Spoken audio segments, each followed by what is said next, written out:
Not the horses Ingtar going had through his it sword too. out, gripping I the didn't hilt even so think hard the about blade that. shook, staring at nothing. Did the horses see their Loyal sat multiversal sprawled, lives? wide-eyed and stunned. Matt was huddled in a ball with his arms wrapped around his head, and Perrin had his fingers dug into his face as if he wanted to rip away whatever he had seen, or perhaps rip out the eyes that had seen it. None of the soldiers were any better. Massima wept openly, tears streaming down his face, and Huron was looking around as if for a place to run. What? Rand stopped to swallow. He was lying on rough, weathered stone, half buried in the dirt. What happened? A surge in the One Power. The Aes Sedai tottered to her feet and pulled her cloak tight with a shiver. It was as if we were being forced, pushed. It seemed to come out of nowhere. You must learn to control it. You must. That much of the power could burn you to a cinder. Varen, I lived. I was... He realized the stone under him was rounded. The portal stone. Hastily, shakily, he pushed himself to his feet. He was like, Varen, I lived and died. I don't know how many times. Every time it was different, but it was me. It was me. The lines that join the worlds that might be, laid by those who knew the numbers of chaos. Varen shuddered. She seemed to be talking to herself. I've never heard it, but there is no reason we would not be born in those worlds. Yet the lives we lived would be different lives. Of course. Different lives for the different ways things might have happened.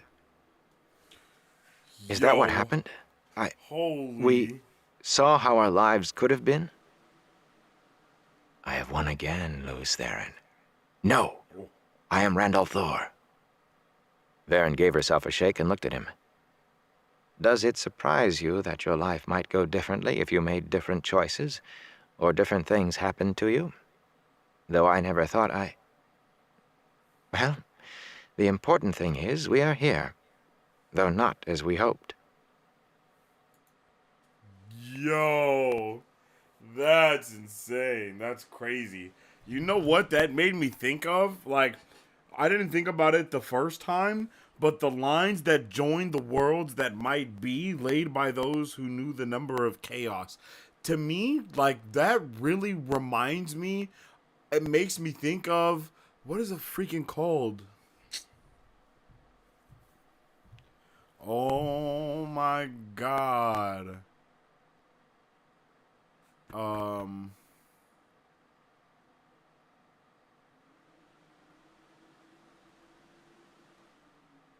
can't think of it. I can't think of what it's called.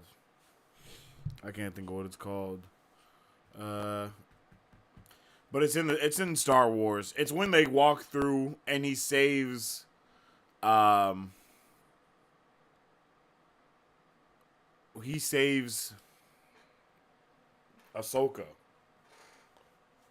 It's like they're walking between the lines that might be literally. Like, that's what I feel. Like, that's really what that made me. Yeah, that's wild. Like, Star Wars is so heavily it's so heavily based on Wheel of Time. It's kind of insane. Like it's the world between worlds. Listen to that. The worlds that might be and the world between worlds. That's pretty I don't know. They're walking the lines of the worlds between worlds. You could definitely say that in a sentence and it sounds very similar. Star Wars is loving them some Wheel of Time, my guy. But hey, it'd be like that. Yo, that shit is just wild, man. And everyone immediately reacts super like this was a bad thing. Yeah, the world between worlds. Thank you very much. Matt did feel hella guilty after the Flickerverse. I agree. He did feel mad. He didn't know what to do. He was like, bro, I have messed up badly. But he was still kind of the same. Take notes on Ingtar. Yeah, Ingtar definitely was like, Ingtar and Matt both felt very bad about what was going on. Like, they both felt very bad about it, and it's pretty obvious about that. It's pretty obvious in a non-obvious way, right? I was like, this man Ingtar is shattered, and I didn't think though that he was shattered because of him being a dark friend. I was just like, oh, Man saw a whole bunch of stuff where he didn't get the horn or something, like, you know, some stuff like that was going on. But nah. He saw him being a dark friend and not being not making a good decision after that. You know, making the wrong decision. Well, he already made a wrong decision by being a dark friend, but making an even worse decision. And I think that's one of the things definitely that caused him to make an even better decision. And same for Matt. Like, that guy Matt was like doing the damn thing.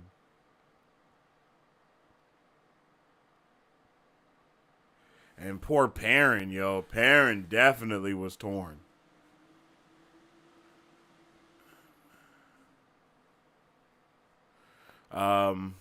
Kramer's voice is Rand's voice in my head. Oh, okay. I feel that. Yeah, he has a very distinctive voice. I like that. He sounded wicked as the dark one. That was wild. Wait. Kramer's voice is everyone, especially Loyal, Rand, and Luce Theron. I wonder how Loyal sounds. I didn't even think about that one. Kate is the perfect Elaine and Varen, but honestly, Rosamund has stolen Moiraine. Rosamund, I'm not gonna lie, yo. I love me some Rosamund Pike, yo. I think her version was fantastic. Like, her version was so good. Like, they should have put sound effects on that shit. Like, I'm not gonna lie. Like, they should have made that a full production. Cause she went all out. Like, she went all out in every voice possible. Making them super distinct from one another. Like, bruh, that was insane. I wasn't ready. I'm not gonna lie. I wasn't ready for it.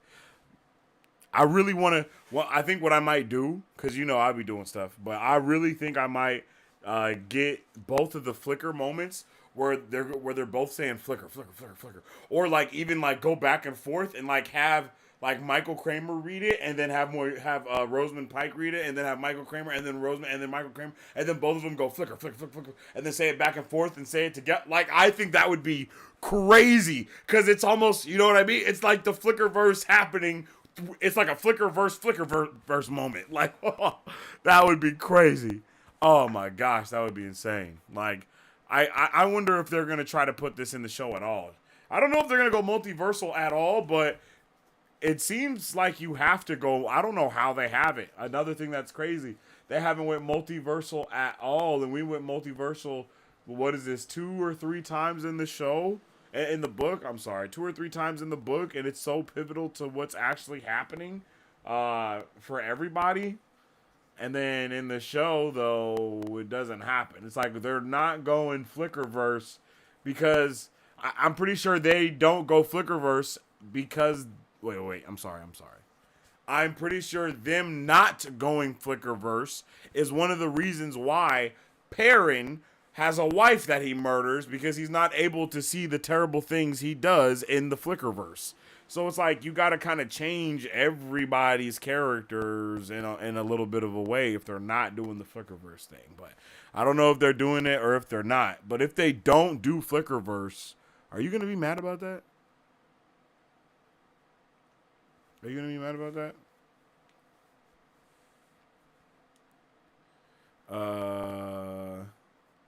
I have won again, Luce Theron. Yeah, that was crazy. I like Kramer's version. I like Kramer's Varen too. He's the prattling granny thing. He has the prattling granny thing down.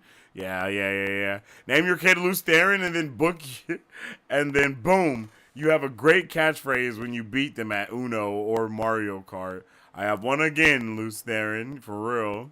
The characterization of Varen is why she is the best Aes Sedai and in my top 3 female characters, period. Yeah, I forgot about Varen when I was talking about characters. I love me some Varen. Varen was the one. Like, Varen was amazing. I really, really enjoyed Varen's character so much. Like, she did a great job in this book, helping everyone, like, step by step. In their own ways, like helping everyone get to that next step that they needed to go to or they needed to get to. I love that. I love that so much. Yeah, I don't think they said that in the show either. I don't think they said I don't think I would. Yeah, none of that was said at all. But it's also because they revealed Ishii really early, and it's like I don't know if Bosman is Ishii at all in this, but I was absolutely okay because I asked how you guys felt. I asked how you felt when you first read / heard this for the first time. I was absolutely blown away, speechless, and I did actually hear this first. I did the audiobooks while walking around between classes because my professor made us read about 10 chapters every 3 days. That's crazy. Chills, complete chills. It didn't feel like fantasy anymore. It was some machine tossing us into a sci-fi setting. Ooh. And the prose, every short story is beautiful. Yeah, that's true. They do go crazy. Yeah, that's true. That's true. His prose combined with the universe implications absolutely fascinated me. This was one of the things that affirmed how special this series was. Oh, okay. Yeah, I dig that though because this moment was absolutely wild. It was actually wild. I couldn't believe it. You never know when RJ is going to decide to destroy you over the course of one page. He can go forever describing furniture and dresses, then suddenly feels. Yeah, I didn't know we were gonna be going here at all. And it's wild. Like it's wild how much we see in such a short time. And suddenly he drops something that makes the weave spin and wrap around the reader. Yeah. The prose is just sublime. I haven't seen that. I haven't seen the Barbie movie. Exactly. One of my favorite paragraphs in the series. Yo, yeah, it is hard hitting. I think that's when we actually get we get like multiple lives just real quick and in a hurry, right? Like when he led 1,000 men when the Queen's Guard crossed the mountain. I think it's that one, right? No. No. It was the next one. Here we go. Yeah. He was a soldier. That's the one. He was a soldier. He was a shepherd. He was a beggar and a king. He was farmer, gleeman, sailor, carpenter. He was born, lived, and died in Aiel. I loved all of this. I loved it all so much, especially because none of it, every single time, it never said anything about him like going to the dark side or anything like that. That's an awesome way to describe that. Suddenly, Eminem. I was finished by this. Look, and Michael Kramer still got it because he read this live at WotCon. Is phrasing still a thing? I really need to watch that show again. So funny. Okay, I think I'm a little confused. The horses definitely saw multiverses. They just had a cosmic experience that changes their horse existence forever. The horse is like, bruh, one time I broke an ankle and got turned into glue. Nah, that's wild. Nah, that's insane. I like the idea that seeing 1,000 variations of your life, you'd realize being evil ain't worth it. For real. I like that too because it's like, bruh, I have made some mistakes. I have made some mistakes. There was a guy who was doing sound effects, but for Kramer and reading, yeah, that sounds awesome. We did go semi-multiversal with Nynaeve. She did see her other lives for sure. And I mean, Rand did see like some other versions of him being with Egwene. His name is Jordan. Oh, okay. Let me make sure I get that down.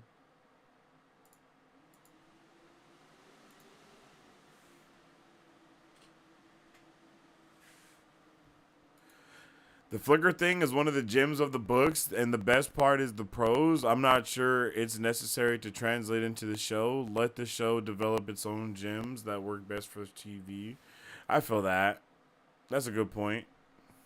At some point, I want you to closely read the prologue of Eye of the World again and see if there are any clues to his character. Loose Theron? Or are we talking about Ishi? A lot of fans can recite that paragraph? Damn. That's crazy. I got to turn in early? Oh, all right, KP. Sleep well and wake, brother. You have a good one, man. Appreciate you for being here with us, man. You have a good rest of your night. Oh, was an Archer joke? Never seen it. Never seen it. Probably ain't gonna watch it. Wait, what?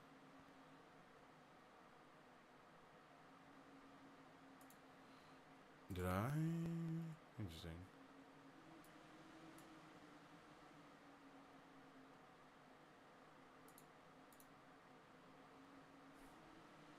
Here we go. That was weird.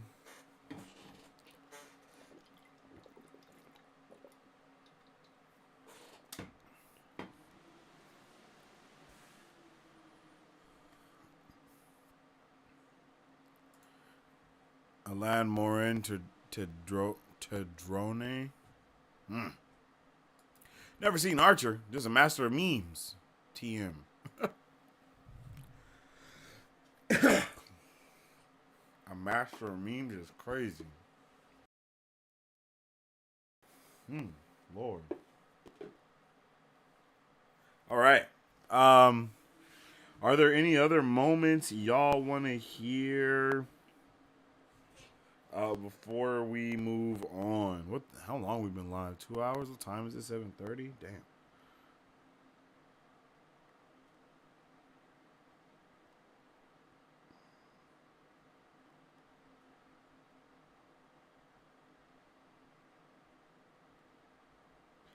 Trying to look through real quick and see any other timed moments I might have.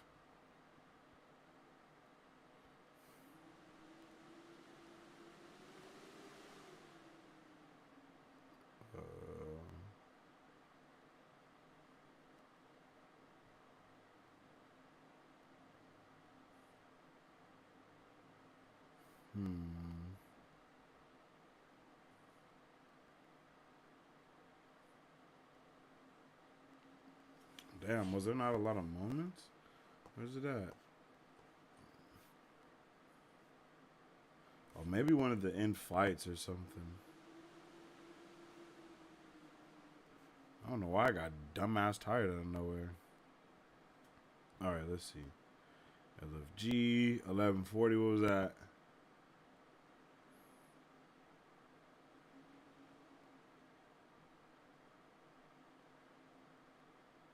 Oh, this is peak actually.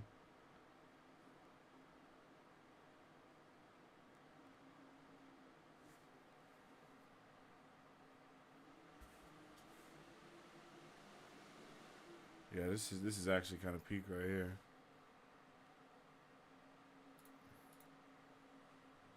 Wait, what was it?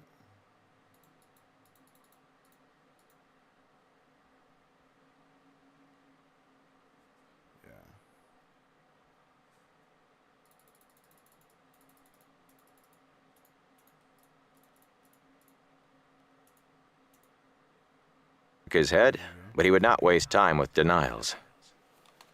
Invaders have come. Men who call themselves Shonchan, who used chained Aes Sedai in battle. They must be driven back into the sea. And there is a girl, Egwene Alvir. Out again and again to work the will of the Red Rand saw, and realized that somehow he had known that they would be. Euron's mouth hung open. His eyes bulged almost out of his head. It takes more than bravery to bind a man. But he knew Falma was still there, ahead. The pace of the horses picked up. He could not see them, but he could hear. Abruptly, the ground ahead flew up with a roar, showering him with dirt and pebbles. From the white blindness to his right, he heard another roar, and men and horses screamed. Then from his left, and again. Again. Thunder and screams hidden by the fog. The Legion will charge! His horse leaped forward as he dug in his heels, and he heard the roar as the Legion, as much of it as still lived, followed. thunder and screams, wrapped in whiteness. His last thought was regret. Byre would not be able to tell his son Dane how he had died. Rand could not see the trees around them any longer.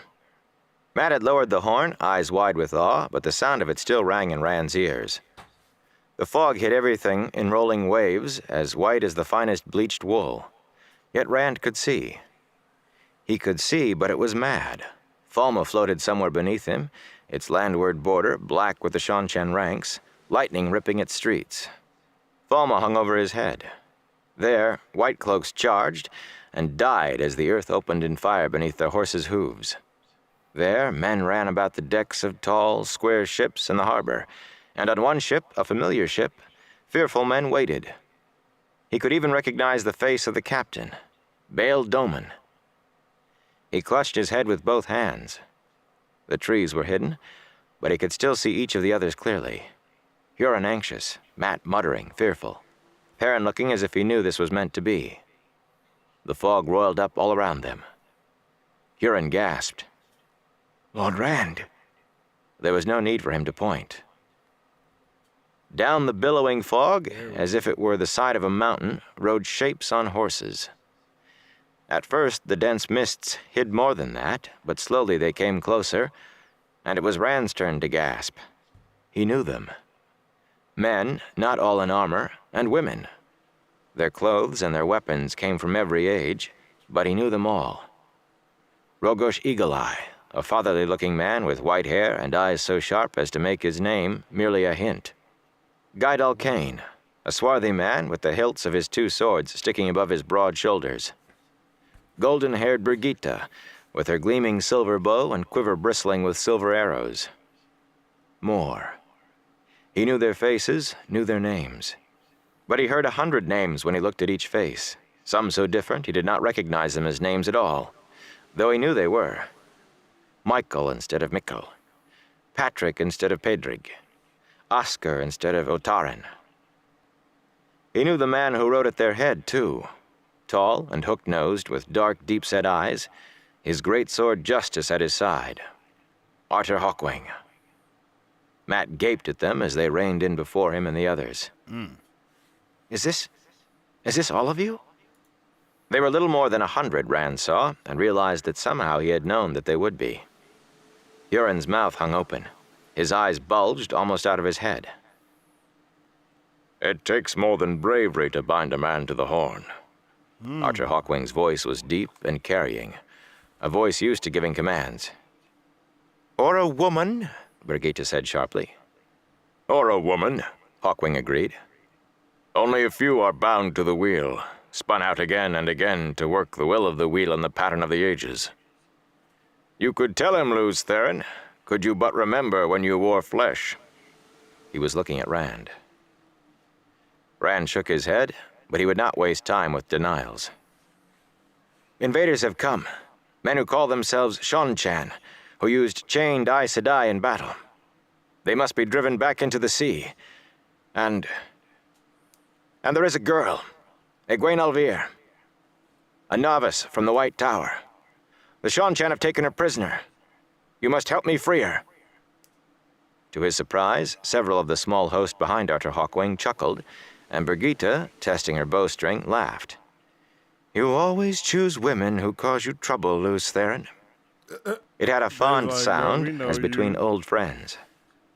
"My name is Randall Thor," he snapped. "You have to hurry. There isn't much time." "Time?" Brigitte said, smiling.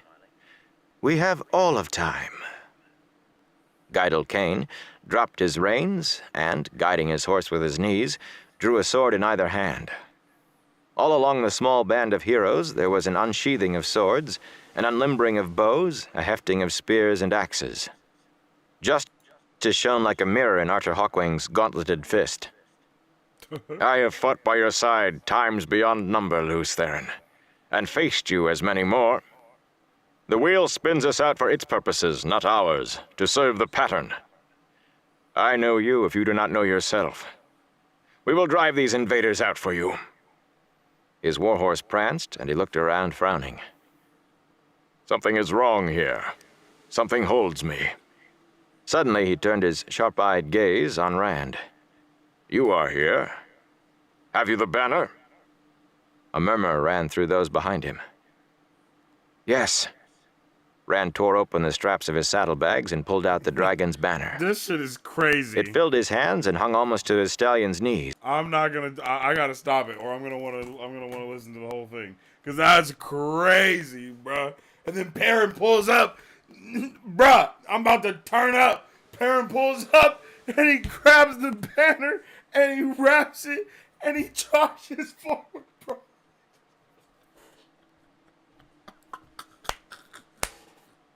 Bro, that is so awesome. That is so awesome, bro. Like, that is crazy. Like, what? He just pulls, doesn't even say anything. He's just, let's go.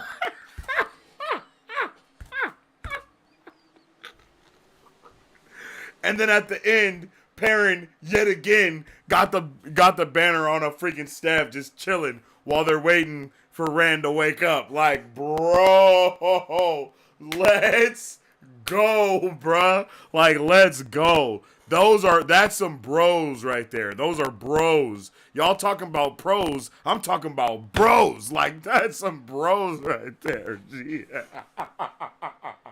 Because that is insane. Like, Perrin goes to work for my guy immediately. Like, bruh. And then Matt's like, oh, bruh, no way. Yo, I love it. I love it, yo. I love it. I freaking love it. I am just so ready to go. Like, I'm ready. Like, I want to go to war, bro. Like, what are we doing? Like, holy hell. Actually crazy.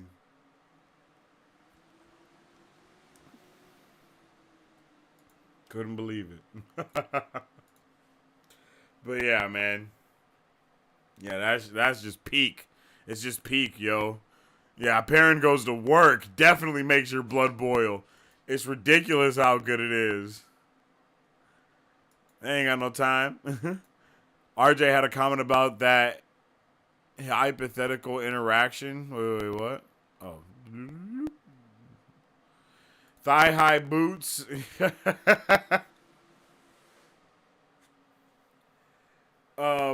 But I don't understand. Don't they say that isn't that said that okay, are we supposed to think that the prologue is the Dark One talking to bruh? Because I thought that was Ishii. Like,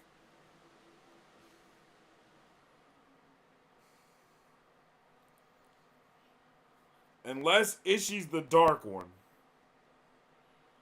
unless they really are the same person, I'm confused. Because I've been thinking that they was the same person from the jump, and it was just like a complete finesse. But if that's not the case, and I don't know. Because, like, either, like, are Ishii and the Dark One two different people, or are they not?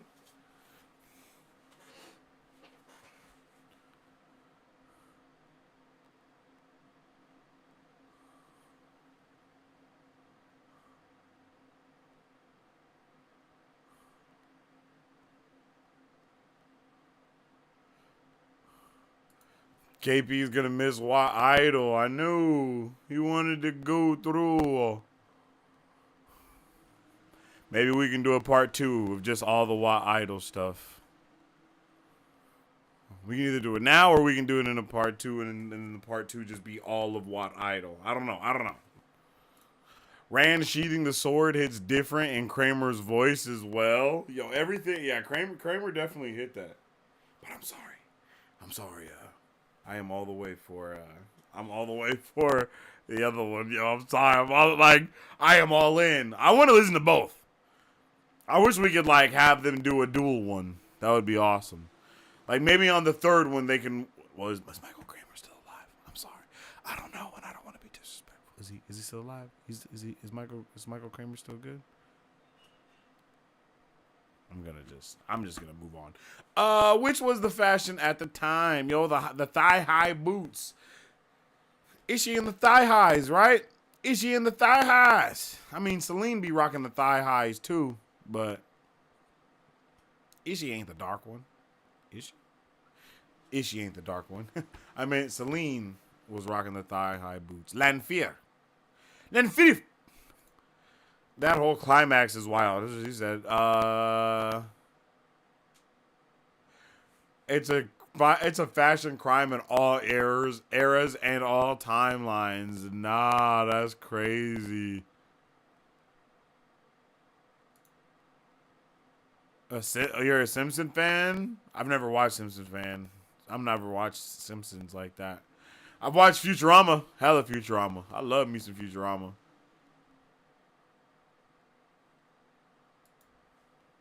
I was indoctrinated to watch Simpsons in college. That's funny. Matt Groening and his writers are just incredible. Disenchantment has been delightful too. Yeah, I love Disenchantment. I've watched all of Disenchantment. I've watched all of Futurama, but I have not watched any of The Simpsons. That's kind of weird, right? Maybe I should watch The Simpsons. Bornhold going out like a G. We don't have to like a man to respect him. Yeah, for real. Bro went out like that gay. Bornhold deserves all the respect. I don't respect the man, but I respect the honor. That's a hard bar. Wait a minute, Marisu. I gotta steal that. That's a bar right there. Is that from something else before I steal it? Because that's a bar. Because that is a bar. Holy hell, that's a bar right there.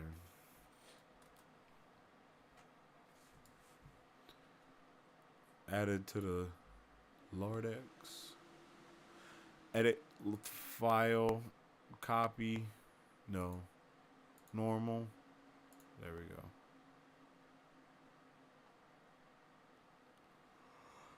They should have been like, hey, yo, Hawking, go talk to your boys because they're wilding for respect. At the end of the day, he wasn't a hypocrite. Wait. Did I miss something? Oh, we're talking about Bornhold. Yeah. Brigitte. Girl, you have all the time. Be for real. That's funny. RJ had a comment about that hypothetical interaction. It would probably go like, if Jesus came to Christians today, they'd crucify him again. Yo, that'd be wild. They don't have time. So good, makes your blood hit. Dark one that looked like a dude, or was it? What? What the hell are you talking about? Like Voldy, a very human body that hit the floor. I'd like you to read the Dark One entry in the glossary. I think the only I don't think my book mine doesn't have a glossary on it. My ebook doesn't have a glossary. Unfortunately, I don't know why not, but it don't. Where's my? I was like, where's my Wheel of Time book?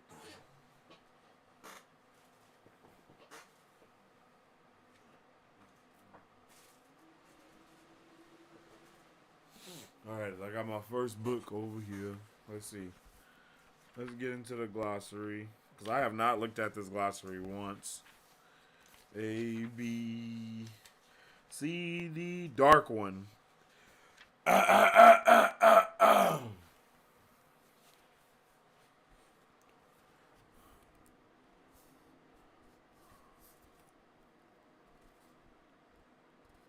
Dark one. Most common name used in every land for Shaitan, the source of evil, antithesis of the Creator, imprisoned by the Creator at the moment of creation in a prison at Shayal Ghul. An attempt to free him from that prison brought about the War of the Shadow, the tainting of the Sidene, the breaking of the world, and the end of the Age of Legends. Dark One, saying the true name of the Dark One, Shaitan, draws his attention, inevitably bringing ill fortune at best, disaster at worst. For that reason, many euphemisms For that reason, many euphemisms are used, among them the Dark One, Father of Lies, Sight Blinder, Lord of the Grave, Shepherd of the Night, Heartsbane, Heartfane, Grassburner, and Leaf Blighter. Someone who seems to be inviting ill fortune is often said to be naming the Dark One.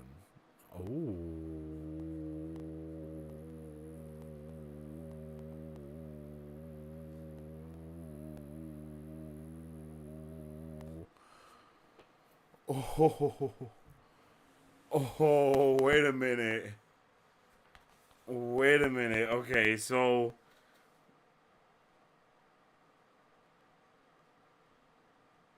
yo. Okay, and then you said I'd like you to read the Darwin entry in the glossary. Tell me if that sounds like a man. I mean, it said free him.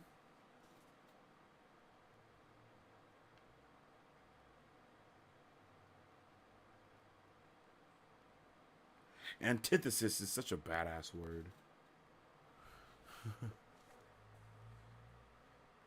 No, Sensei, it's a trap. You read the Dark One's name out loud. Damn, Marisu, that's how you do me? Nah. Put it in your book, because I ain't ever writing one. Yo, it's in there. Say less. Yo. Okay, that's kind of wild. I don't understand, though. How does that... Yeah, that sounds like a dude.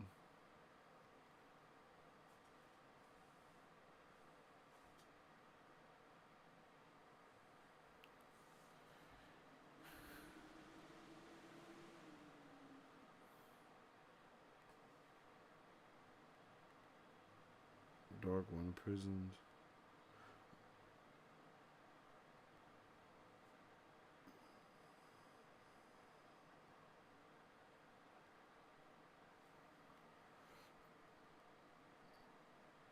Imprisoned before creation, including the creation of man. I see what you're saying. I see what you're saying.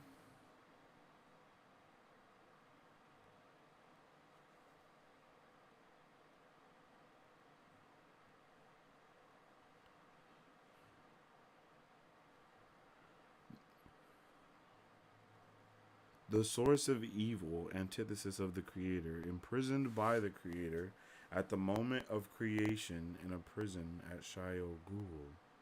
An attempt to free him from the prison brought about the War of the Shadow, the tainting of the Sidene, the breaking of the world, and the end of the Age of Legends. So is the Dark One just the friends that we made along the way?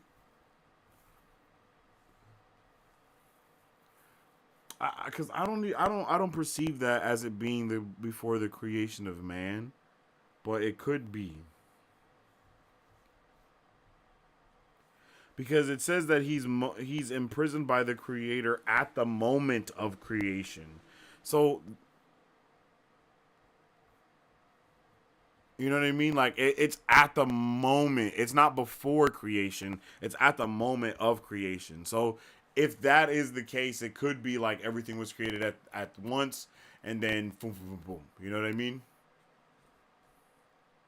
Does that technically mean that the Creator is more feminine, or am I tripping?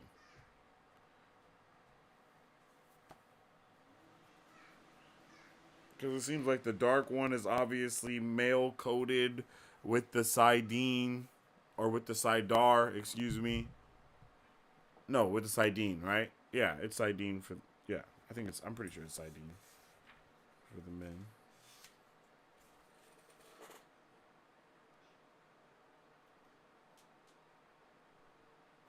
That's wild that it doesn't say the difference right here. See true source. Yeah, Sidene is the male half. Yeah. So if it's like... If he is the antithesis of the creator, and he also is more connected to Sidene because they tried to free him, which tainted that half of it. Then on the other side of that, I think that would mean that the female half, Sidar, is also connected to the creator, which would make that also feminine. Right? Like I'm pretty sure that is what that would mean. I'm pretty sure that's what that would mean. The driving source of the true source, the driving source of the universe, which turns the wheel of time. It is divided into a male half Sidene and a female half Sidar, which work at the same time with and against each other. Only a man can draw on Sidene, only a woman on Sidar. Since the beginning of the time of madness, Sidene has been tainted by the Dark One's touch. See also One Power.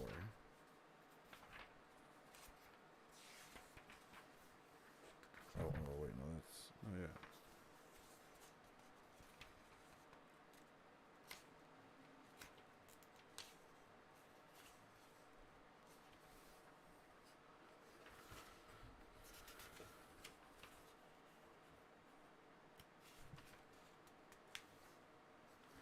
Okay. The One Power. The power drawn from the true source. The vast majority of people are completely unable to learn to channel the One Power. A very small number can be taught to channel. An even tinier number have the ability inborn. For these few, there is no need to be taught. They will touch the true source and channel the power, whether they want to or not. Perhaps without even realizing what they are doing. This inborn ability usually manifests itself in late adolescence or early adulthood. If control is not taught or self-learned, extremely difficult with a success rate of only 1 in 4. Death is certain. Damn! Since the time of madness, no man has been able to channel the power without eventually going completely horribly mad. And then, even if he has learned some control, dying from a wasting sickness which causes the sufferer to rot alive. A sickness caused, as is the madness, by the Dark One's taint on Sidene. For a woman, the death that comes without control of the power is less horrible, but it is death just the same. Aes Sedai search for girls with the inborn ability as much to save their lives as to increase Aes Sedai numbers, and for men with it in order to stop the terrible things they inevitably do with the power in their madness.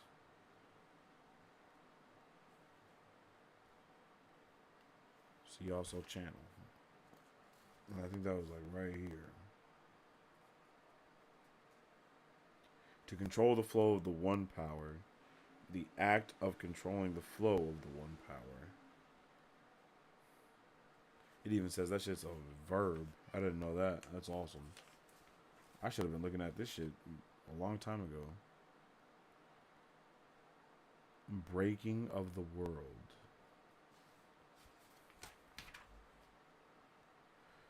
Okay, the breaking of the world is when Lews Therin, Telamon, and the 100 companions resealed the Dark One's prison. The counterstroke tainted Sidene. Eventually, every male Aes Sedai went horribly insane in their madness. These men, who could wield the One Power to a degree now unknown, changed the face of the earth. They caused great earthquakes, leveled mountain ranges, raised new mountains, lifted dry land where seas had been, and made the ocean rush in where dry land had been. Many parts of the world were completely depopulated, and the survivors were scattered like dust on the wind. The destruction is remembered in stories, legends, and history as the breaking of the world. Damn. That's wild. I'm not going to lie.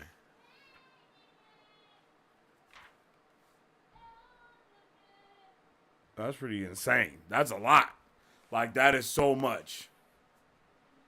I love all of that. Like, I love all of that, yo. I love all of that because, whoa. Yeah, I'm about to read all of this tonight. No cap, because I love this. This is awesome. Now I just want to do this for my book now. I'm like, what? Hold on. Wait a minute. I can do this. I can do this. I got all of this information too. Hold up. Let me go make my glossary real quick. I'm gonna make it just for you, Marisu. Oh, I guess I kind of have it already, huh? Imprisoned before creation, including creation of man. It's possible. It is possible. Is creation in here? No. Is creator? Would it be the creator? Covenant of the Ten, Quindalar, Children of the Light, Shanjin, Channel, Cosmo. Yeah, no. Weird that creator's not in here. Like, why? Why? A, B, C, S, T, T, the, yeah, no. What the hell? Okay, let me go back to, okay, real quick. Where's the dark one? ABC dark one. Yeah. Even when it says the creator here, it doesn't say, like, see the creator. Why the hell not? I smell a kerfuffle.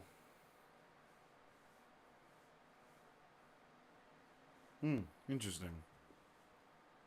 Balzaman looks like a man. Does the dark one look like a man?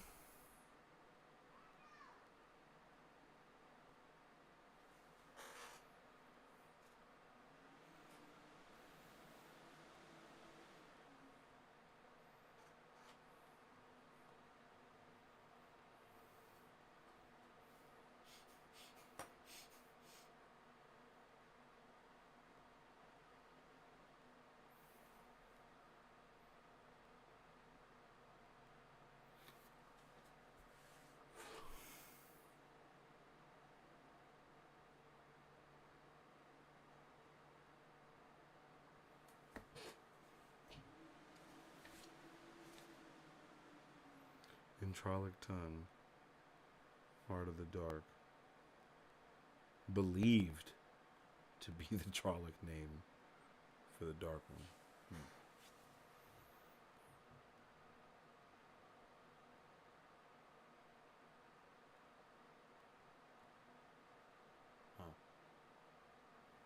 Because it definitely says believed to be the Trollic name.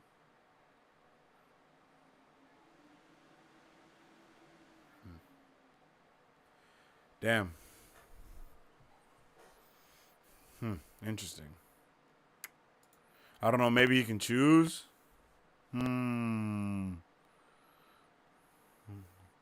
Imprisoned at the moment of creation implies he existed before creation. Imprisoned at the moment of creation implied he existed before creation. Like he existed and then he was imprisoned. Imprisoned before the moment, imprisoned at the moment. See, the way that I see that is that he was imprisoned at the moment he was created. Does that, like, that's how I see it. Like, evil has always been imprisoned. Since evil was created, when the creator created evil, aka the Dark One, he imprisoned it.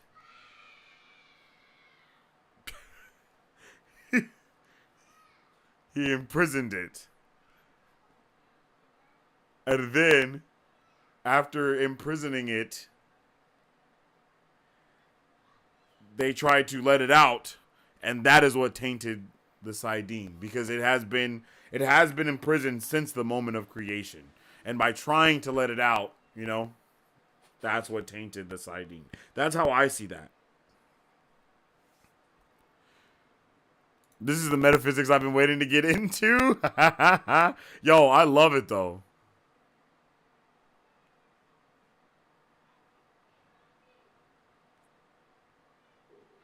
Turning Sensei into a scholar must be brown. He's totally brown, Aja. Yo, I mean, I love information.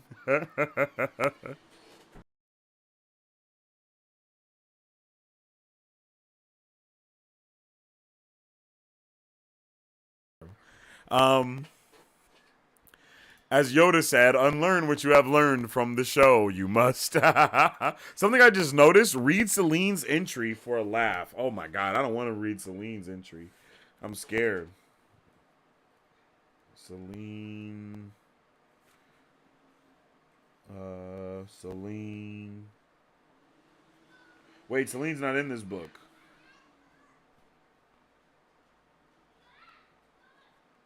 Yeah, Celine's not in this book. And I don't think Lanfear is either. No, hold on. Let me see if I can find...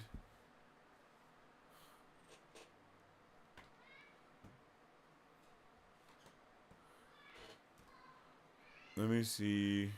Yeah, I don't think I have it. I don't think I have it right now. I need to find the what is it? The Great Hunt Glossary.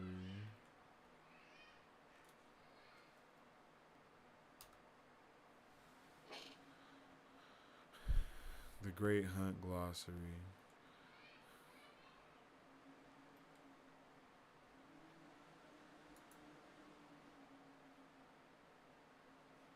All right, I got the glossary for the Great Hunt.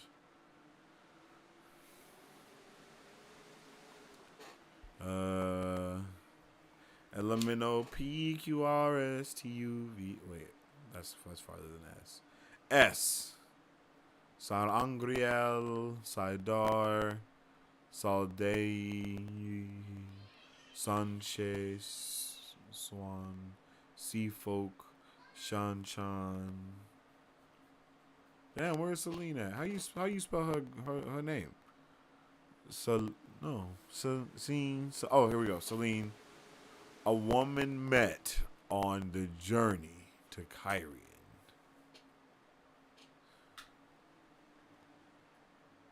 Well, she's a lot more than that. What the hell? Okay, let me see. Is Lanfear in here? Lanfear, an old tongue, daughter of the night, one of the Forsaken, perhaps the most powerful next to Ishmael. Unlike the Forsaken, she chose this name for herself. She is said to have been in love with Luce Theron Telamon. See also Forsaken, the dragon. Where the hell is Ishmael? Betrayer of hope. Ishmael, the betrayer of hope, name given to the leader of the Aes Sedai, who went over to the Dark One in the War of the Shadow. It is said that even he forgot his true name. Oh, that's hard as hell. I'm just thinking out loud, but he's the antithesis of the creator. Okay, is the creator in this one? Let me see creator. ABCCHRONOFOPU.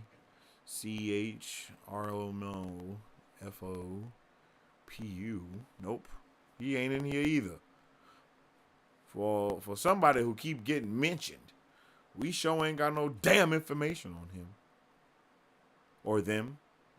Or her. I will absolutely lead you down the dead-end roads. What the hell? Why the hell would you do that?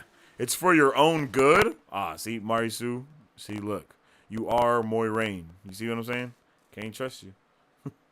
Oh, no. Well, it says a woman met on the journey to Kyrian. That's it. No, that's wild. Don't try to look it up. No, I got a whole wheel. I got the Wheel of Time wiki, and I am only in the Great Hunt glossary. Sign in to edit. You can just edit anything? That's terrible. This is actually awesome. This is how I'm gonna put my shit through. Is in a glossary just like this. I wonder if my app that I was using for it has it.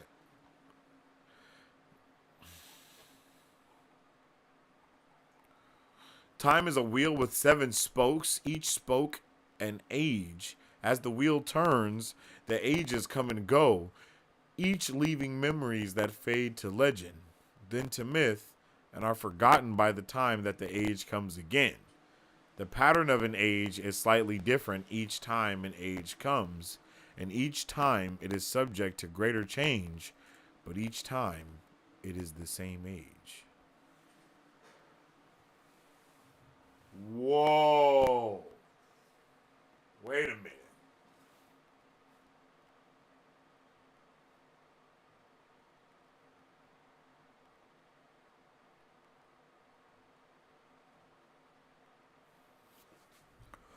Whoa, that's pretty intense. I'm not gonna lie.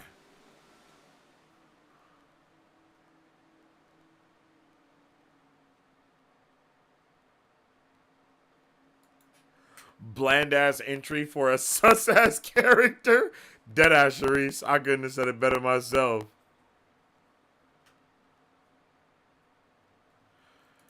Maybe she's not that. Maybe she's just not that important. Yeah, okay, Marisu. I'm not gonna play this game with you.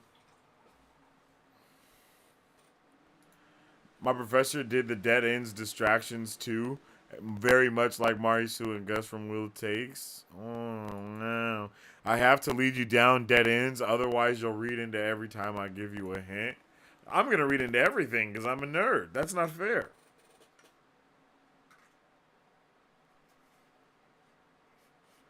Yo, the one power has a. Oh, so this, no, this is. Oh, no, this is.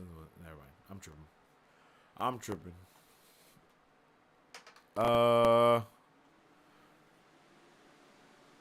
Okay. Any other glossary stuff you want me to check out?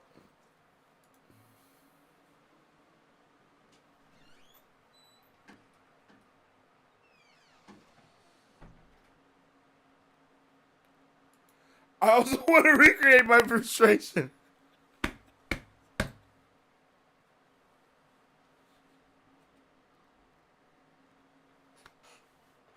You're evil, yo. Yo, I just hear end of the road. I can always tell when she's doing it because everybody just kind of stops typing for a little while. And it's just Marisu just leading me on a wild goose chase and no one else is saying anything. And then when it finally comes around, everybody starts talking again. Like, you bastards! Why are you allowing this to happen?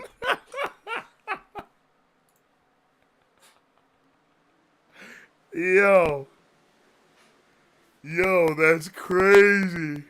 Exactly. Yo, exactly. Everyone's just like, let's see how far down the rabbit hole Sensei goes. And you guys are like, run, Sensei. Run down the rabbit hole. Run. That shit's crazy. Y'all are menaces. Straight up.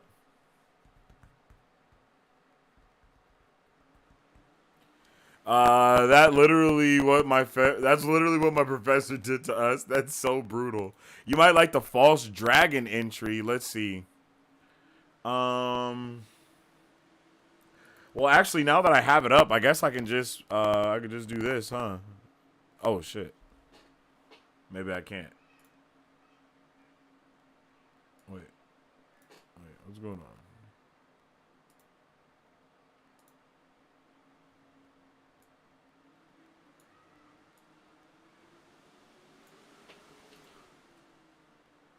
Window transform. There we go.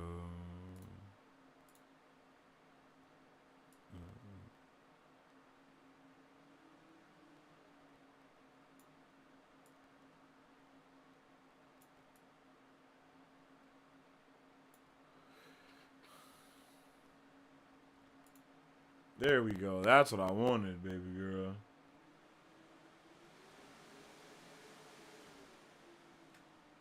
There we go, Sugar Plum. All right, let's see. Which one did you say that I might like? The False Dragon. Let's see. A, B, C, D, F. Wait, can I just click this? Oh, there we go. F. The 5 powers. What the hell is the 5 powers?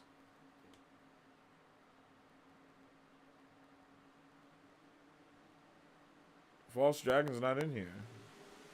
Oh, would that be in my book? Hold on. Oh, maybe I can find that on here too. Books. Eye of the World. Tab. Eye of the World. Glossary. Full glossary for this book. Nope. Expand. F. Fade, Feign, Forest Strider, Father of Lies, First Prince, Fist, 5 powers again. There's no damn False Dragon in here. Dragon, false? Oh, okay.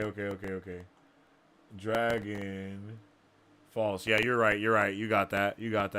Maybe the other one is like that too. What was the other one that I was trying to find that I couldn't? I can't remember. Damn, it was back. Maybe it was backwards like this. Occasionally, men claim to be the Dragon Reborn, and sometimes one of them gains following enough to require an army to put him down. Oh, shit.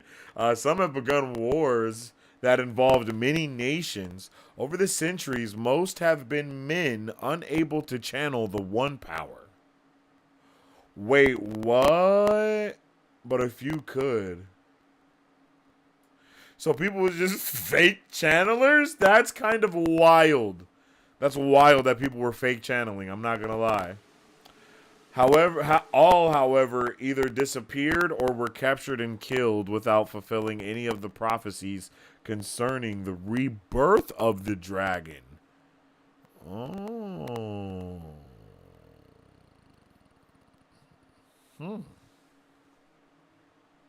That's pretty interesting. That's pretty interesting. I'm not gonna lie. I didn't know that part about the fire stuff.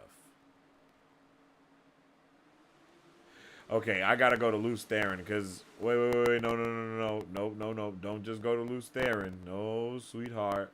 No. I want to go to Luce Theron specifically within this wiki.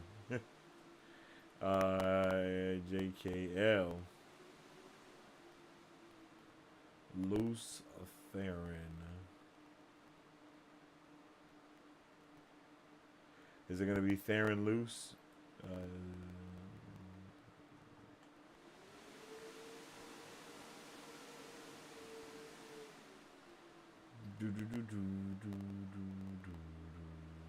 No?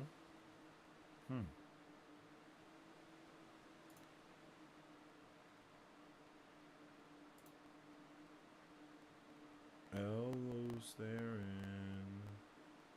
I know bro's name is in here. I don't know.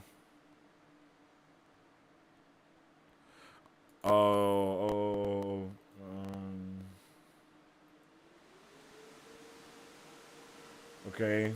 The dragon, the name by which Luce Theron was known during the War of the Shadow and the madness which overtook all male Aes Sedai.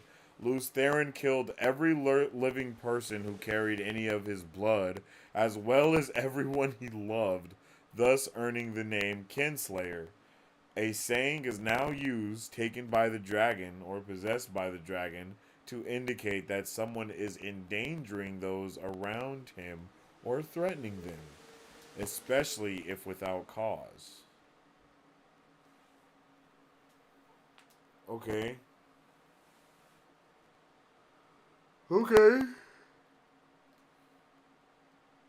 So why then?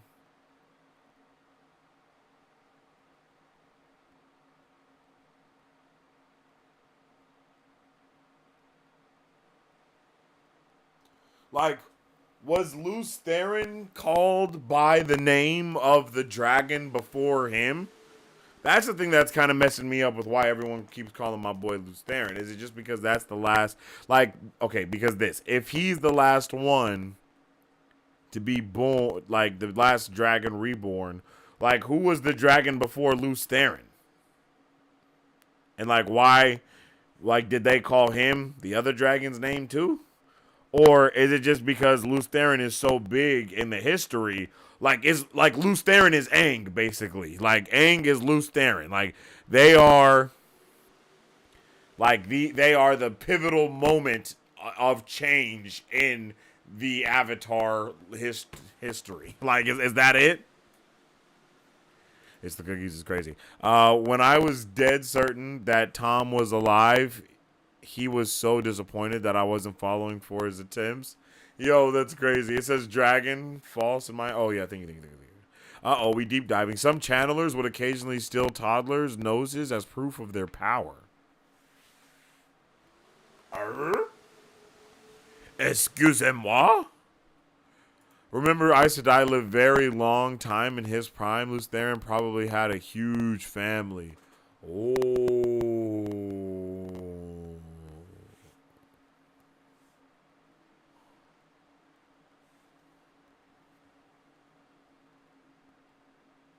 Lews Therin, come on now. Lews Therin was the dragon reborn, but he wasn't the dragon reborn. This is what we're doing.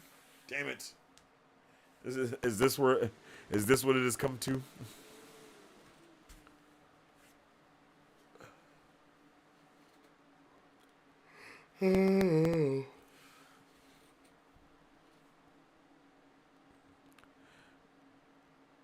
Nah, I got you. Heed what I say is crazy.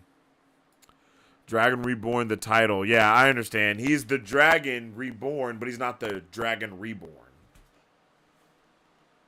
He's the Dragon Reborn. He's not the Dragon Reborn. I got you. All right, real quick. What is it? Okay, here's the thing. Right.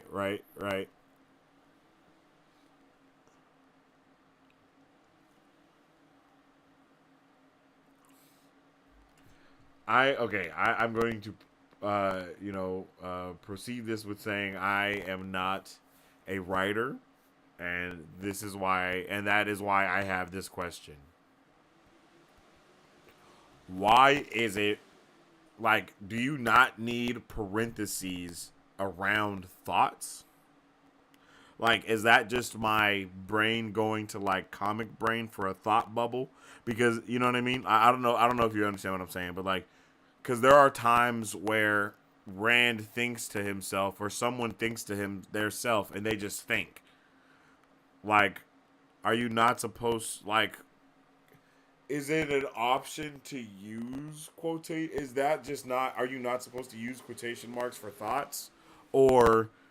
like, is quotation marks only for like verbal speaking use? You know?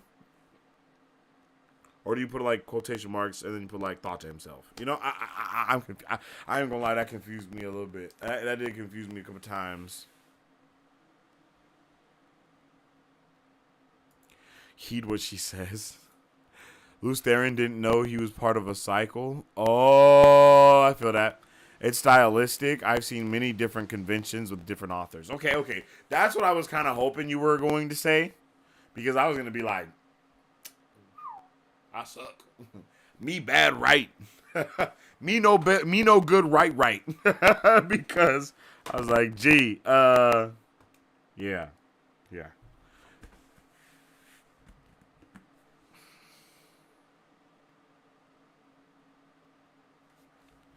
Sensei, have you read The Gentling? I've never read anything. I've never read anything out of this before, ever. So just throw me a word and I'll look it up. Are you guys okay with possibly doing Wat Idol next week and doing a full episode of that? Can we get a 1 in the chat if yes, or 2 in the chat if no? I just kind of want to know what's going on. Gentling, the act by Aes Sedai of shutting off a male who can channel from the One Power.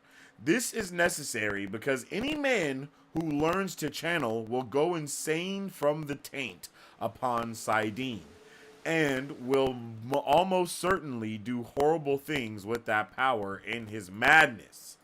A man who has been gentled can still sense the true source, but he cannot touch it.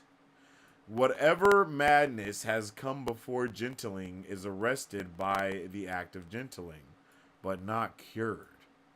And if it is done soon enough, death can be averted. Damn. Damn.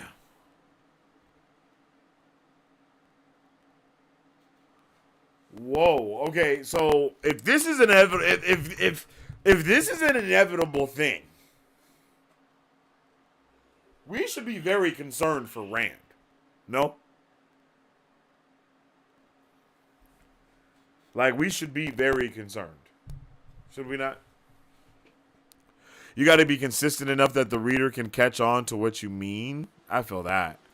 KP1 miss. Okay, so ones. All right, we can do it next week for sure. I'd love to keep going, but I'd also be back if you need to adjourn.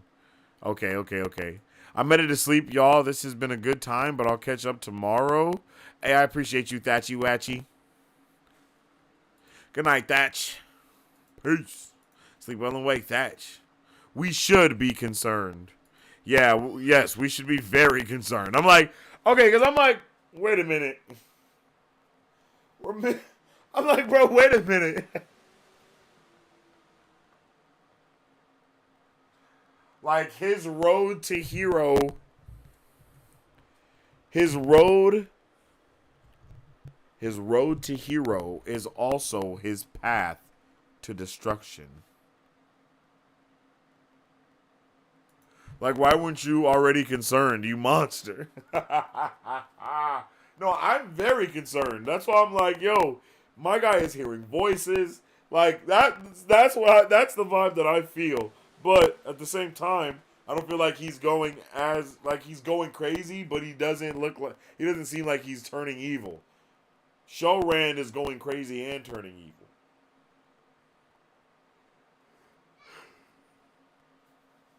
Damn.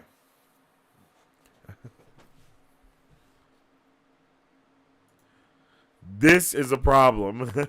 That's why people would rather take their chances without the Dragon Reborn. I feel that. That actually makes a lot of sense. He has to save the world, but there's a clock on it. Oh. There's a timer ticking. And it's like, boy, you better...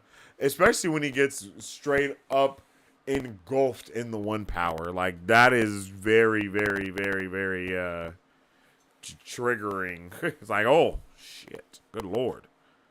This is about to go bad.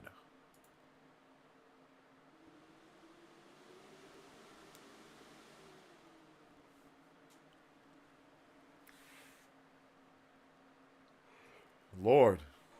I'm sorry, y'all. I'm tired. I'm sleepy.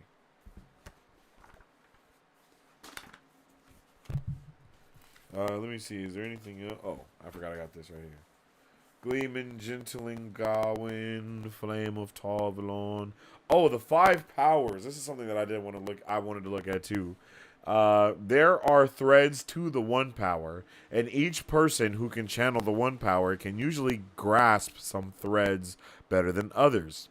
These threads are named according to the sort of things that can be done using them: earth, air, fire, water, and spirit, and are all called the 5 powers. Any wielder of the 1 power will have a greater degree of strength with 1 or possibly 2 of these, and lesser strengths in the others. Some few may have great strength with 3, but since the age of legends, no one has had great strength with all 5. Even then, this was extremely rare. The degree of strength can vary greatly between individuals, so that who can channel are much stronger than others. Performing certain acts with the 1 power requires the ability in one or more of the 5 powers. For example, Starting or controlling a fire requires fire, and affecting the weather requires air and water, while healing requires water and spirit.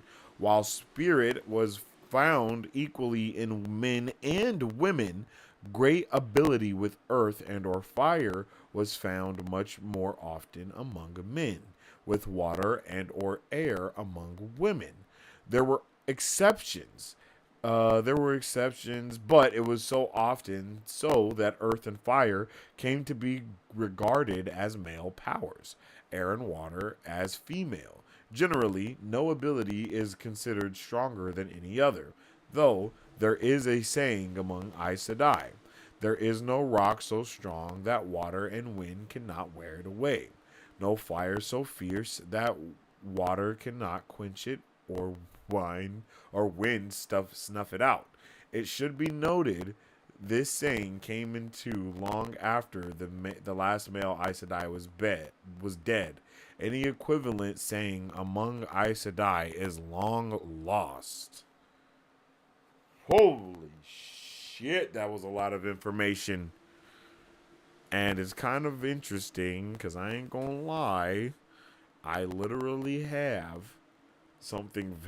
I'm sorry, yo, but I have something very similar to the 5 powers, and it's called the 5 pillars, yo. This is insane. I don't know what's going on. This is a little jarring. I'm not gonna lie to you. It is a little jarring because, like, yo, why is there so many similarities? Yeah, I don't get that. That's kind of insane. That's kind of insane to me. I gotta, yeah, I don't know what's going on with that, but I love that information that we just got right there. Like, that information was fire.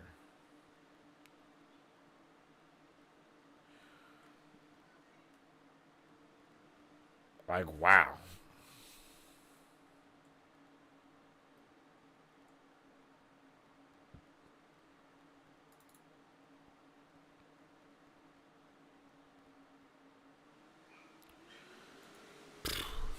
I'm a little mind blown about this right here, man.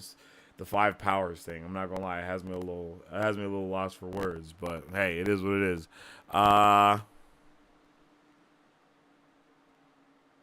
Alana actually explained this in the show. Yeah, I do remember that. Nynaeve had to drink the bad juice. Egwene is strong with earth. She is tough. Right? This shows us why Egwene was so valuable to the Shan-Shan. Literally 1 out of a million. Other Damane would likely not have been strong in Earth. But yeah, for real. It's probably been a while.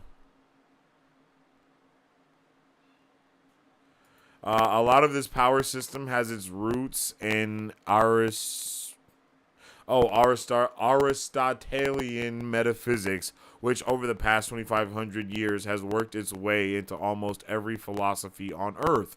It's not surprising you come up with something similar on accident. It all goes back to the Greeks. Damn, that's kind of mine. I'm not gonna lie, that's wild to me because I just didn't know. That's kind of intense. But mine isn't the same way. The pillars are definitely different, but it is the same. It's very similar, but it's different. It's similar but different. It's not earth, fire, wind, and air though. It gets a little deeper than that, but it's very similar. It's kind of mind-boggling, but hey, I love it. Metaphysics for the win, baby.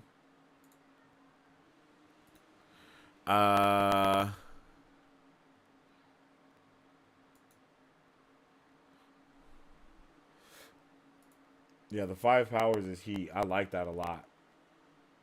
Half man. Madral.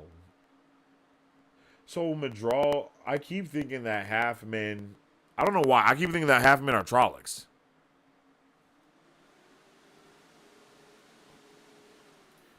Even physics has the 4 forces plus the Higgs boson. What? 4 forces.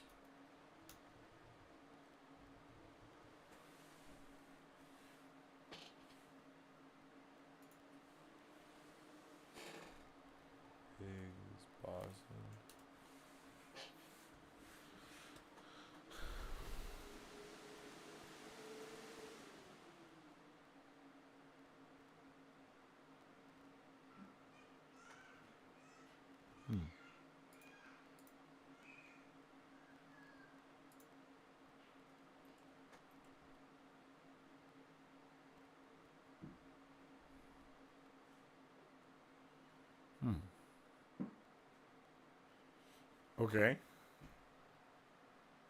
Cool. Everything changed when the Dark Friends attacked.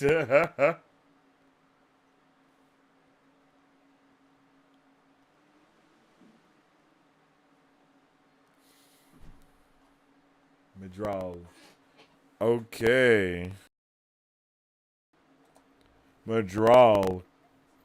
Creatures of the Dark One, commanders of the Trollocs, twisted offspring of Trollocs in which the human stock used to create the Trollocs has resurfaced. Twisted offspring of the what? Whoa. Creatures of the Dark One, commanders of the Trollocs. Twisted offspring of Trollocs in which the human stock used to create the Trollocs has resurfaced, but tainted by the evil that made the Trollocs. Physically are like men, except that they have no eyes, but can see like eagles in light or dark. They have certain powers stemming from the Dark One, including the ability to cause paralyzing fear with a look and the ability to vanish wherever there are shadows. One of their known weaknesses is that they are reluctant to cross running water. In different lands, they are known by many names, among them Half-Men, Eyeless, Shadowman, Lurk, and Fade.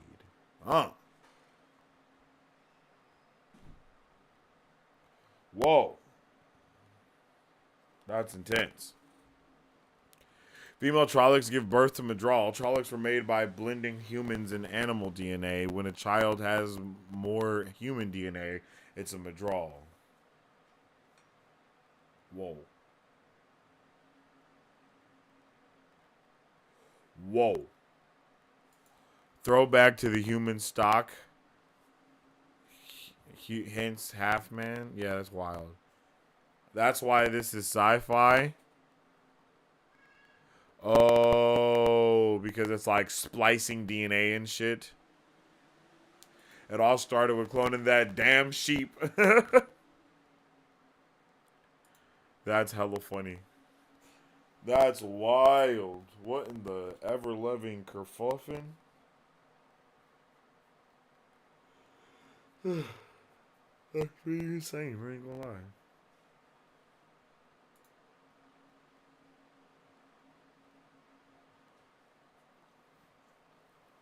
Damn.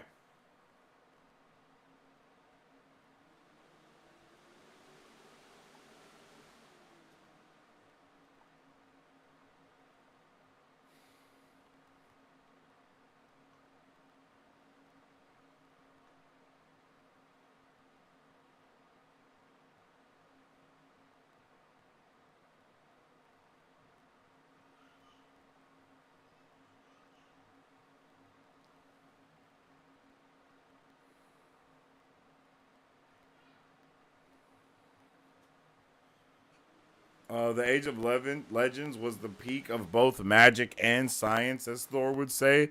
They were one and the same. In Rand's time, only the magic is remembered and not much of it. Oh. Oh. That's interesting.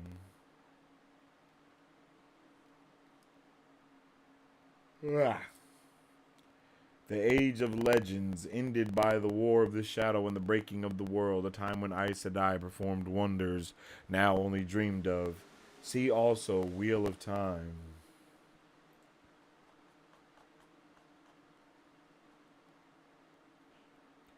Time is a wheel of seven spokes. Oh, yeah.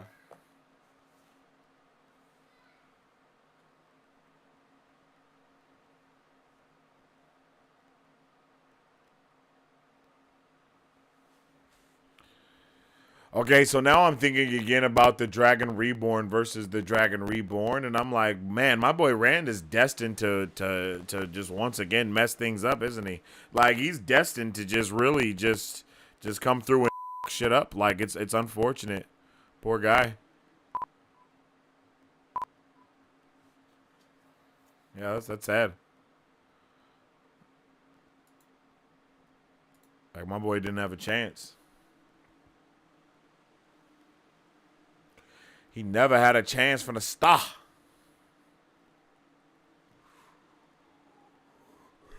There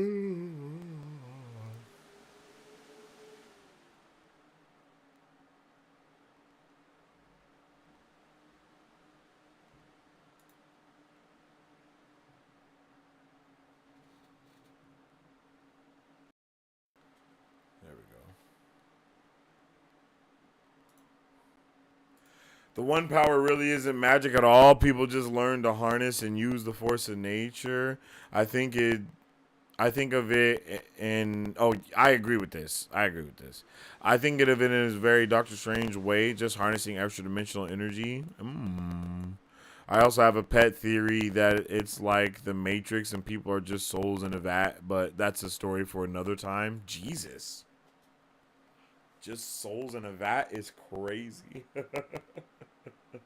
But that's a story for another time is crazy.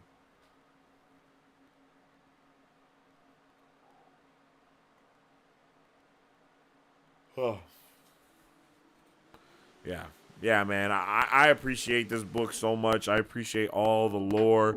Oh my gosh. All the lore, all the world building, all of the things that are going on. I think it's a fantastic. I think these were both fantastic books. I didn't know what we were getting into. Part 1 and part 2. Like part 1 and part 2 were magnificent, yo. I really wasn't part 1. Book 1 and book 2 were both magnificent. I had such a magnificent, wonderful, amazing, wonderful wheelie time reading all of them, man. Reading both of them. I really want to get into book 3, but like I said, I think I might leave it up to a poll to either continue book club or go into from watcher to reader to another from watcher to reader series. But in order to go into another for watcher to reader series, it would have to be a series that we have watched and then we'll now read. You know what I mean? So there's not a lot of things. Well, actually, that's not true. I've watched hella shit that comes from books. So we'll see. You know, I think I'll make a poll maybe on the YouTube and leave it up for a little while. And it could be like, maybe put like The WoTcher on there and like The Expanse. His Dark Materials, I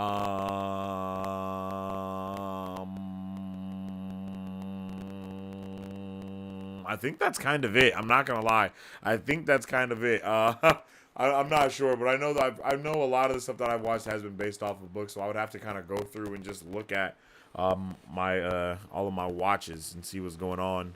I kind of want to watch Game of Thrones and then put that on the list as well, but I'm not sure.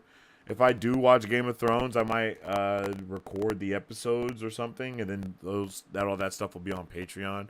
I'm trying to get the Patreon stuff popping a little bit more for those that want more content for real. But yeah, yo, I'm definitely hyped to get into all of the vibes that we're gonna be jumping into for real.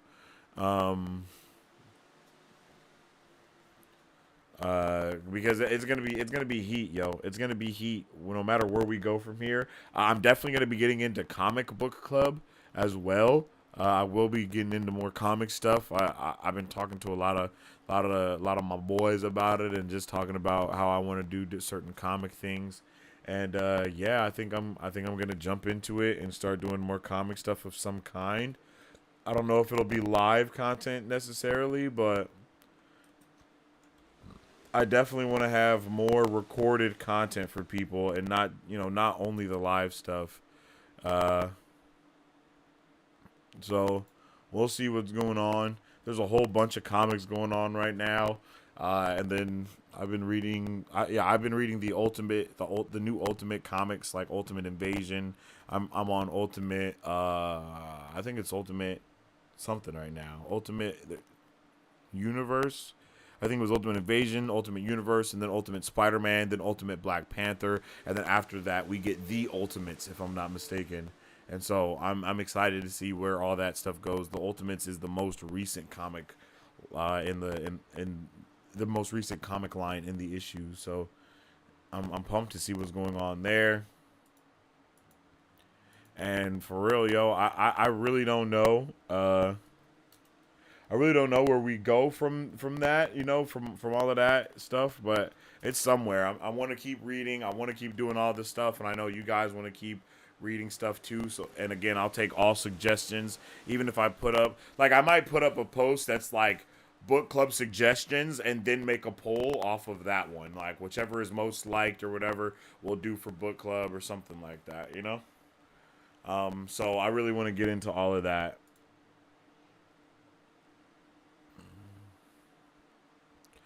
Yeah, shout out to Sharice for staying the whole time, for real. Book chat is always so much fun. Yo, I love book chat. Yeah, we be doing it up in here. Remember, we have 2 options for His Dark Materials. We can go over the books the show is based on, or we can start reading the prequel stuff. Yeah, I wanna do that. I want to do both of those things. I just don't think. I think that The Expanse and His Dark Materials are both very niche, as to where we probably won't find a lot of people, you know what I mean? Like not a lot of people to like come through and like chill out. But I do also want to read something that's pretty popular as well, and that's why I think a new comic book club might be the vibe. Knowing Marisu, you probably just said that. Am I right? You probably just said the same thing I just said, because we've been on some dyad shit lately. It's been crazy. Comic book club, yeah, Sharice. Honestly, I'd love some comic suggestions. I feel like Brandon Sanderson would get you the most of your new subscribers. See, there it is. See, I kind of want to get into that. I want to get into stuff that is like, cause you know it's like pop culture, like that's what we get. You know, that's kind of the whole shtick around here. So I do want to kind of get into something a little bit popular, and that's why I'm thinking like Game of Thrones or Brandon Sanderson stuff, and that's why I'm thinking like from watcher to reader would be Game of Thrones, and then for just like a regular book club, it would be like the Brandon Sanderson stuff. And there's so many spots to start from Brandon Sanderson as well. I think that would be dope. And then I think I know a lot of you guys have read Brandon Sanderson stuff. But I also know a lot of you guys haven't read all of his stuff. So we might even get to the point where we can start actually reading books together for real, and it really be like a full-blown book club type of vibe, to where we really don't know what's going on and we can really talk about it, you know? So I'm not sure yet. It's a lot of ideas out there floating. Mistborn would be great for that. Yeah, I really want to get into Mistborn for real. I do want to get into it. I hate how niche His Dark Materials is. It's pretty sad. It's pretty sad.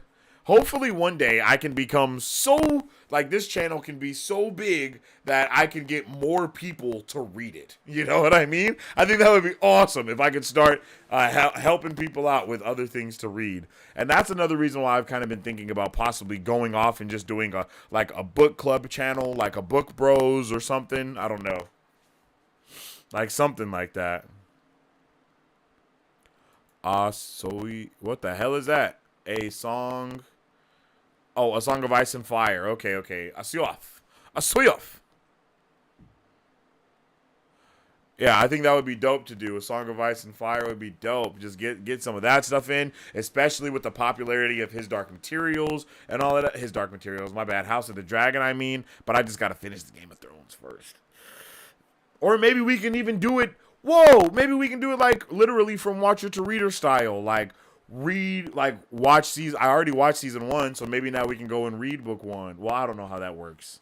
I'll probably have to watch the whole thing. I don't know. I got all excited for something that I have no idea how it's adapted from the book to show. I'm all, oh, maybe since I've watched, I know what's going on. Like, bro, I have no clue. I'm clueless. So yeah, we'll just have to figure it out and do a little bit more research on what's going on there. But the next book is 13 years in the making, and the show outpaced them. I haven't read all of the Asioth either. No one has. Nah, that's crazy work. There are still reactors to Game of Thrones. They get views. Yeah, I want to do that for real. Fire and Blood is also good, but it isn't written like a story. It's all like a history book. Yeah, it isn't that that's what His Dark Materials is based. House of the Dragon. Jesus. It's an in-world history book. Ooh. Yo, that's the stuff that I love. I'm not gonna lie. Like I've been like in-world Bible, got it. You know what I mean? In-world history book, I want it. Like that, you know, those that's the vibe. I need those things for sure. Like what? That sounds incredible.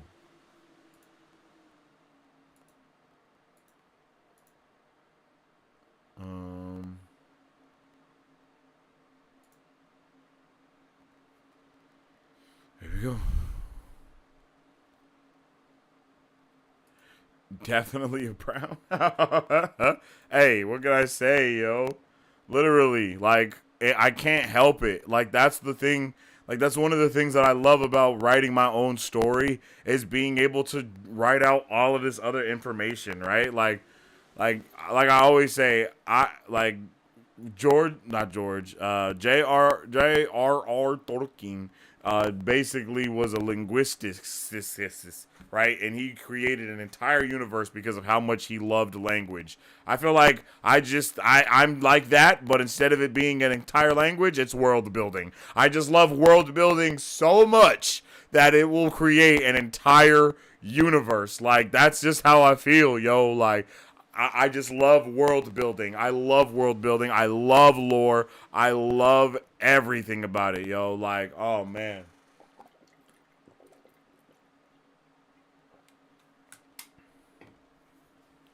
Like, man, fantastic. For sure, Brown. Hey, I'm just saying. You know what I mean? I'm just saying. I am just saying.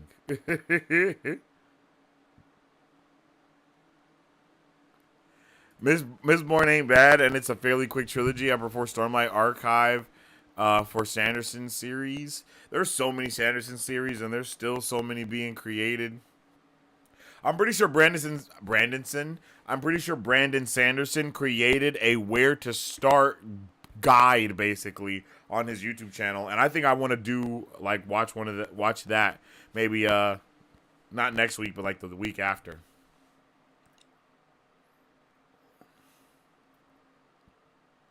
Because I guess technically from Watcher to Reader is now over, and then we would just be doing like Wheelie Wednesday next week for the Watt Idol. It would just be another Wheelie Wednesday installation instead of specifically being a from Watcher to Reader thing.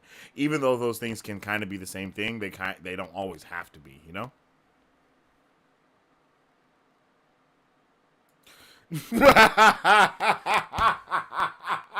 Dead ass. You're not even joking. You're not even joking.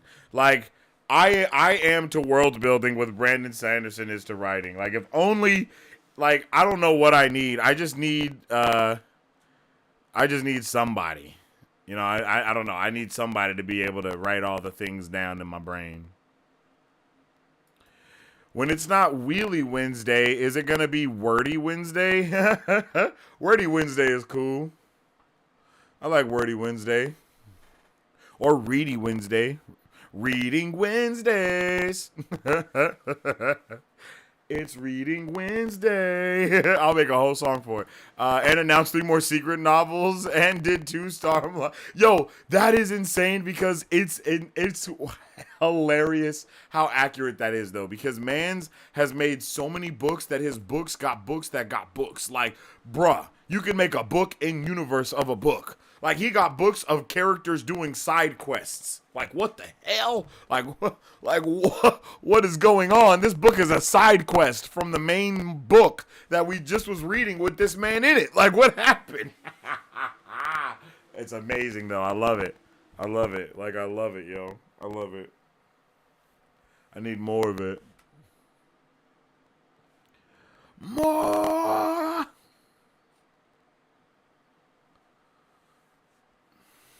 And I think maybe we can call it there, ladies and gentlemen. With all that being said, I appreciate each and every one of you for tuning in and vibing out with your boy Sensei Finito on today's stream, man. It was fantastic. Sorry, I gotta go ahead on and get up out of her, but yeah, next Wednesday we will be all set for Wat Idol for sure.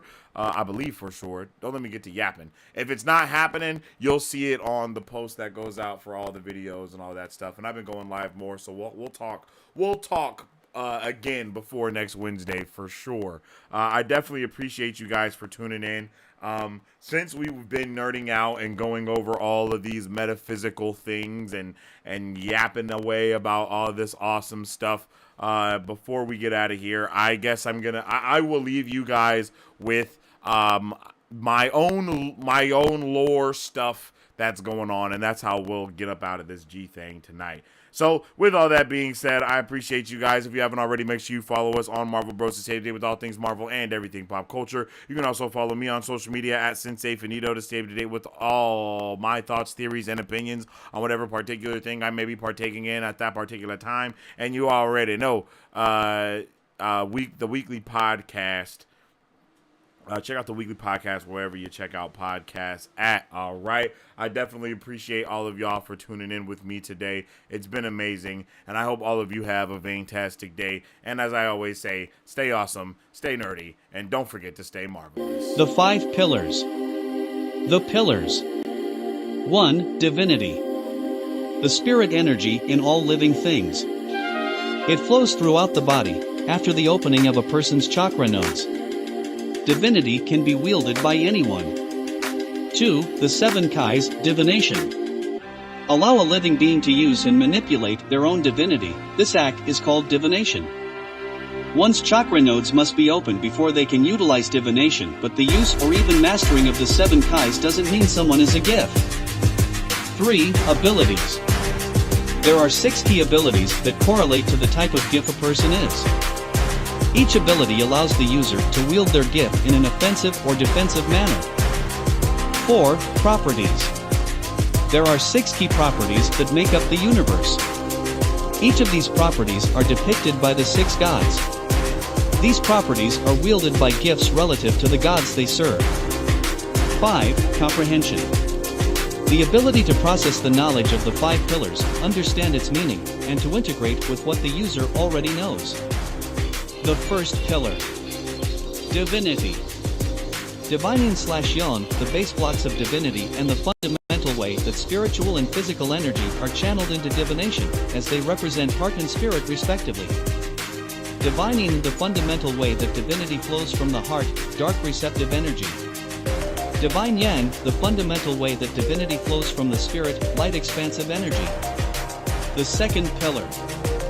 The 7 Kais. Tenkai, keeping nodes open and harnessing divinity instead of letting it return to the universe. Root.